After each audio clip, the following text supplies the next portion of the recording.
The end of Britain as a united kingdom. Is that just one more painful Brexit legacy? Scots who want independence and Irish who long for a united country may see this as a game changer. You're watching Roundtable.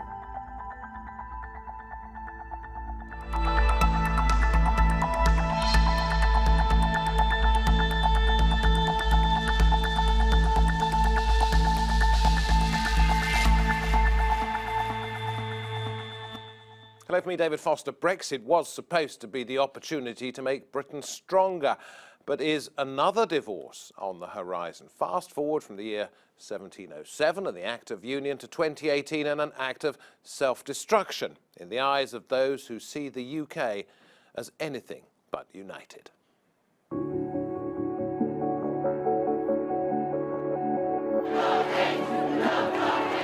Britain's vote to leave the European Union is a divisive issue.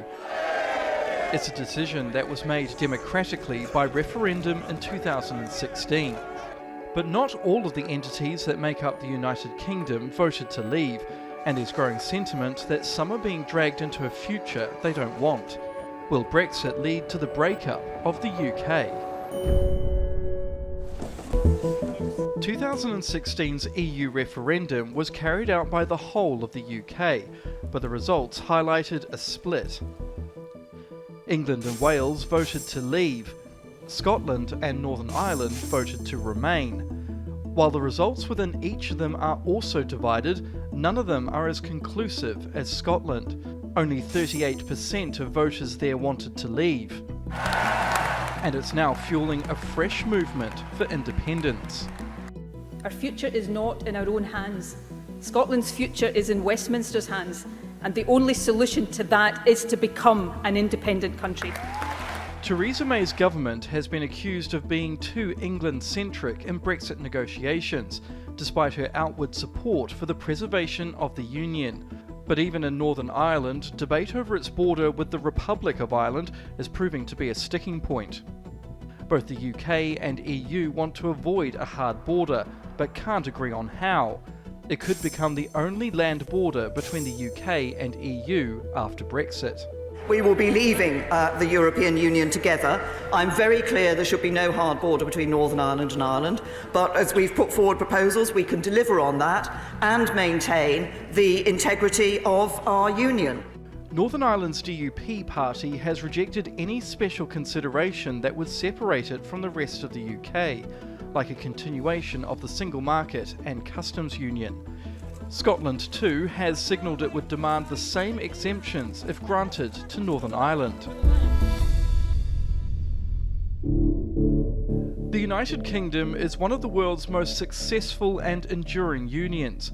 It stretches back hundreds of years.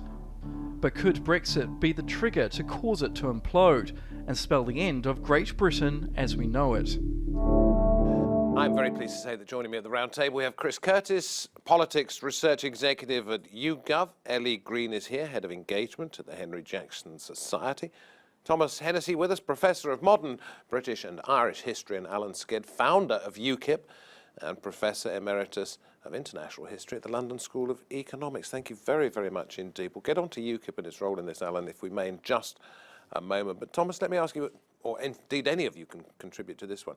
John Major, Gordon Brown saying Brexit will be the end of the Union. I think it has the potential to be the end of the Union. I think it's a psychological change that's occurring, and it's about what is the Union about. I think the Union has been, for many English people, just Greater England, but that annoys Scottish and Irish or Northern Irish Unionists, and indeed Welsh Unionists as well. It's a multinational, it's a multi-ethnic union. All that really changed with the creation of the Union in 1707 in Scotland was that they lost their parliament, they kept their laws, they kept their education system, they kept a whole way of doing things that was completely different, allowed autonomy. With the decline of Britishness, since deindustrialisation, end of empire and so on, Britishness is something that is precious and it's vulnerable, and it may not survive the departure from the European Union. Discuss this one, anybody at the table. Is there such a thing as being more Scottish than being more English? My mother's Scottish. I spent 1966, the summer of, when England won the World Cup in Scotland. They hated England. They did not want England to win that. I was quite shocked as a young boy. But I've never, ever felt a real Englishness, and yet there is a real Scottishness. Why? I think that's probably true. I'm Scottish, and I know lots of Scots who will, if England's playing some other country at football, they'll back the other side. On the other hand, that's a kind of inferiority complex. It's the fact that they know that England actually runs the United Kingdom. English people, as far as I'm aware, take Scotland, the other parts of the Union, more or less for granted, and suspect that they'll fit in and do what the consensus in England does. But now that we have self-devolution in Northern Ireland, Wales and Scotland, I think the inferiority complex has disappeared. I think most Scots know now that if things go wrong in Scotland, it's probably their own fault. The Scottish government's responsible for most things and actually functions not very well. I don't see Brexit challenging the Union. In fact, I'd be prepared to say that the European Union is more likely to break up in the next 5 years than the United Kingdom. So one says yes, one says unlikely. You wanted to say something, and I'll come to you, Ellie, in just a moment, if I may. Well, I think if we look at Scotland specifically, we'll talk about the short term and the long term. In the short term, ever since Nicola Sturgeon laid out her plans to have a second referendum in Scotland. For those that don't know, she's leader of the Scottish. Yeah, she's leader of the Party. Scottish National Party, the one that's currently pushing potentially for independence in Scotland. Ever since she laid out her plans to have a second referendum, almost every single opinion poll, if not every single opinion poll that's been done by us at YouGov and also other companies, has shown that the result would be pretty much the same as it was last time round. No would win, Scotland would stay part of the United Kingdom. Now, the theory behind her logic, the reason she thought she might be able to win a second referendum is that Scotland voted Remain and was going to be taken out of the European Union, kind of against its will. What we've actually seen when we break down the data is that the independence coalition, to get to 50% of Scots voting for independence, you're going to have to rely on a lot of people who voted Leave in the referendum. So for every extra Remainer that's moved towards her cause, she's lost a Leave voter, and that's why we haven't seen this big shift in the polls towards independence so far. Well, with respect, there was one point before the referendum where it was 70% were voting to stay in the UK, and those odds shortened to 45 versus 55. So polls can move, and a big psychological shock in terms of what that means. I think in that's terms what of numbers, Brexit and I does. really don't want to get into too many but I numbers. mean, it shows. How things about can this shift. one, though? Recent poll saying 80% of Leave voters in Northern Ireland think a yes vote in the second Scottish referendum would be a worthwhile price. In other words, Scotland voting to leave the European Union for Northern Ireland to leave the European Union as well, remain in the United Kingdom. So the Leave voters, when I say leave, I mean leave the European Union. Yeah, it's confusing quickly. In Northern Ireland, would be quite happy to say goodbye to Scotland as part of the United Kingdom as long as they left the European Union. Yeah, I think for Leave voters, the main priority is definitely to get out of the European Union. And what happens to Scotland and Northern They don't Ireland? care. Well, it's not their first priority. Okay. Ellie, jump in here. I mean, of course, the irony of this is that it could be Conservative voters as such who end up pushing people towards the breakup of the United Kingdom because they want simply to leave the European Union. Yes, but I think that we have to look at it both through a historical lens and then contextually. I mean, historically, the Union has prospered previous to 1973. It's not as if the Union has only survived in its state that it is currently. Before, it's not as if this is something new. We have survived as a union. We have achieved a lot as a union before the European Union. I think contextually, if you look at it, Scotland, I mean, obviously Nicola Sturgeon will want to push for the same deal as Northern Ireland, that's clear. But as you mentioned, there is this case where the Scottish voters in general want to remain part of the UK. And so I think that when it comes to the EU question, when it comes to Brexit, there has been a lot of scaremongering around Scotland leaving, around Northern Ireland leaving, when their predominant aim is to maintain the union, both for Scotland and for Northern Ireland. Okay. What is the benefit of the union? Can we discuss this one? Is it just a sort of nice pastiche of a united group of people? When in fact, the only reason we got a union in the first place was because we hadn't got a king to replace Elizabeth all that time ago, and so we then end up with James VI of Scotland, James I of England. I mean, that was the only reason it happened in the first place. Why do we need it now? Well, sorry. Go ahead. Well, it works. And it works to the benefit of all the various nations inside the United Kingdom. We can travel anywhere we like. We have the same prices for food, the same taxes, except now with devolution there's the variation in taxes. But on the whole, you know, we've been through world wars together, we've seen decolonisation together, we've been through so many historical experiences that we're more or less shaped by these and feel together. And although there are people in Scotland who want to take Scotland out of the Union, they're not a majority, and a lot of them, in spite of this Scottish nationalism, are very recognisably British. Would it be the same if the same set of rules and criteria were applied to Northern Ireland at the moment, which features very heavily in the Brexit discussion? But would you say the vast majority of people in Northern Ireland don't want to leave the United Kingdom, or is it similar to Scotland, or is it very, very different? It is different. I mean, the dynamic is down sectarian lines, obviously. The vast majority of Catholic voters want to reunification. The vast majority of Protestant voters want to remain part of the United Kingdom. However, the demographics of those two groups have become reasonably close now. The reason historically we've had a large majority for remaining as part of the United Kingdom inside Northern Ireland, despite the fact that those two groups are roughly the same size, is to have a group of Catholic voters who are reasonably pragmatic, and like you say, despite their ideology or their ideological wants for reunification of Ireland, they realise that the union kind of works. So the risk with Brexit is that in the medium or in the long term, many of them voted to remain, they no longer see this as being the pragmatic option, and then they shift to wanting to reunify with Ireland, and then you can start to get to numbers that are much closer to 50-50 or even a majority in favour of. You see, the difficulty at the moment, and you're a professor of Irish history as well in this one, is that we've reached a point where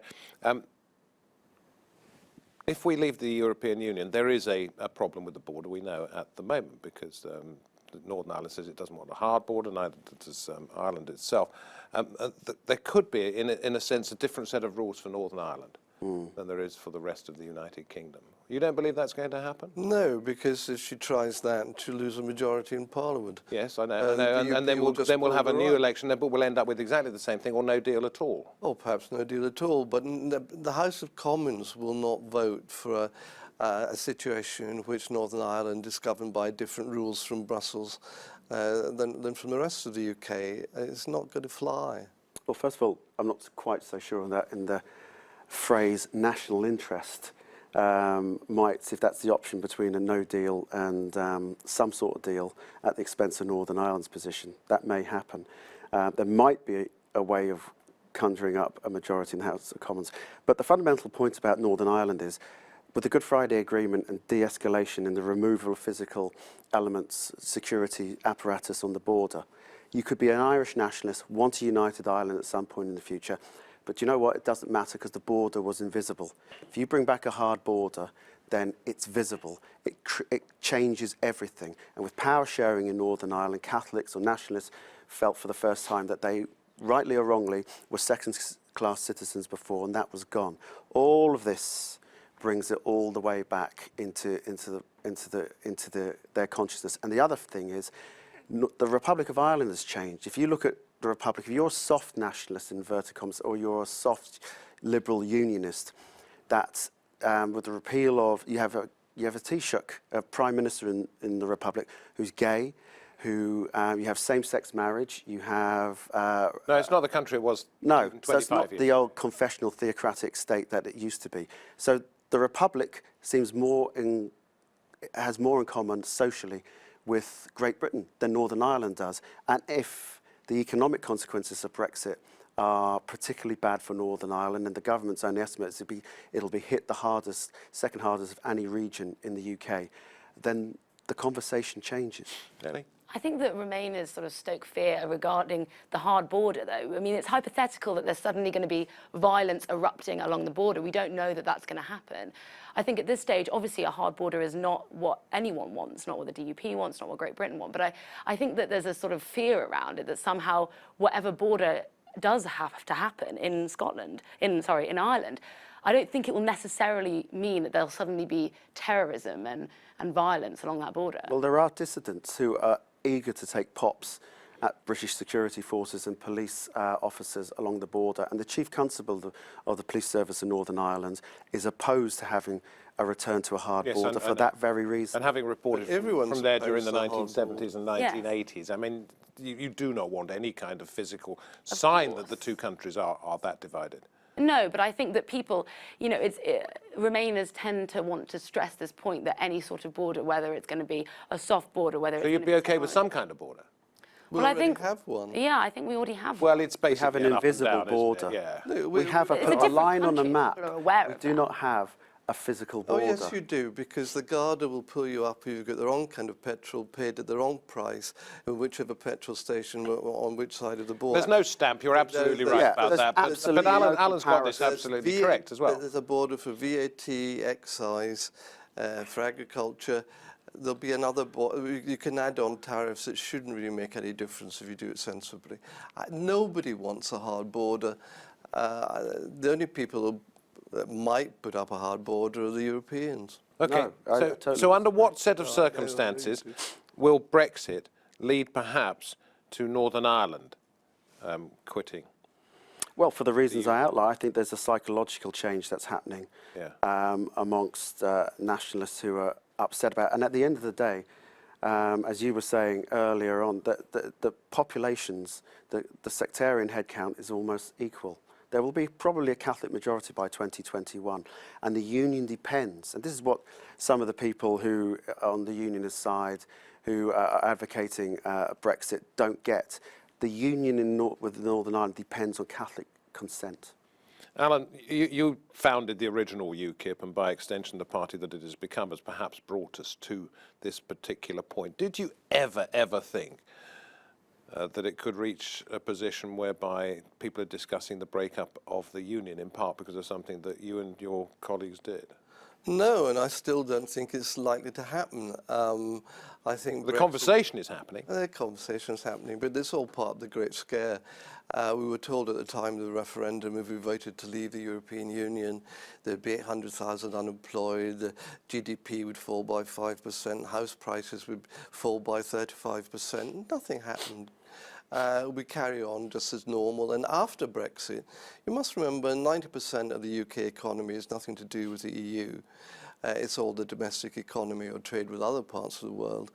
After Brexit, things will carry on much the same, I suspect, because all we're doing is taking ourselves out of a few European political institutions and at the same time making minor changes to tariffs. Yeah, I suppose in a sense what we're not really discussing here is the benefit of Brexit. We're talking about the possibility that Brexit could lead to the disintegration of the union, something that was brought about by pressure from a party you founded. Yeah, but I cannot see the evidence for either Scotland about to pack its bags and leave, and I say that as a Scot who's in Scotland a lot of the time.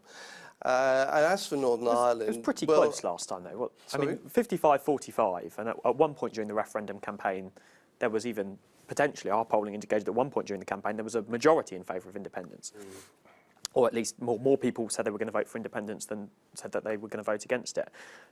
Throwing the chips up in the air is quite, and saying, oh, well, you know, this is just scaremongering. Well, actually, we know that this is throwing the chips up in the air, and it could potentially lead to a situation in which Scotland could vote for independence. Polls are showing that there's no majority in Scotland for a second referendum. Sure, but I think that it's definitely far from certain that that isn't a place that we could reach over the next few years. I didn't say it was certain. I'm a historian, not a prophet. Yeah. Is it partly UKIP's fault?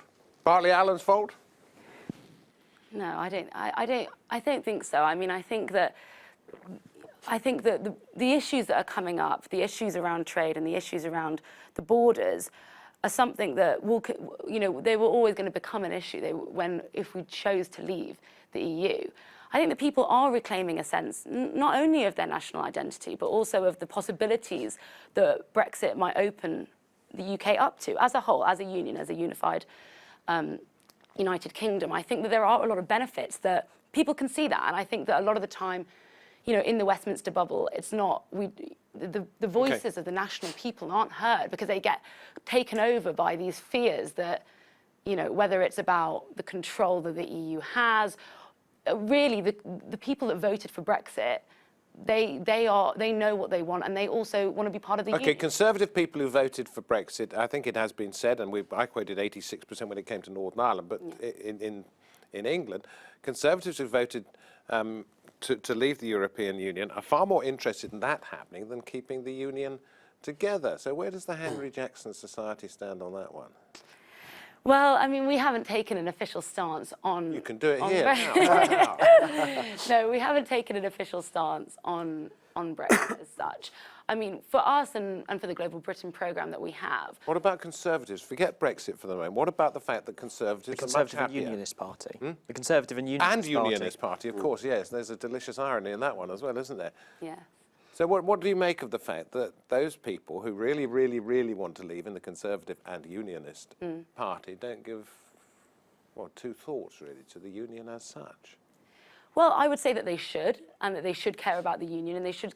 I mean, I think that Theresa May needs to prioritise keeping the union together above all else, as she has shown to do. I mean, she has been very firm about not allowing this backstop agreement that will put Northern Ireland in a different position.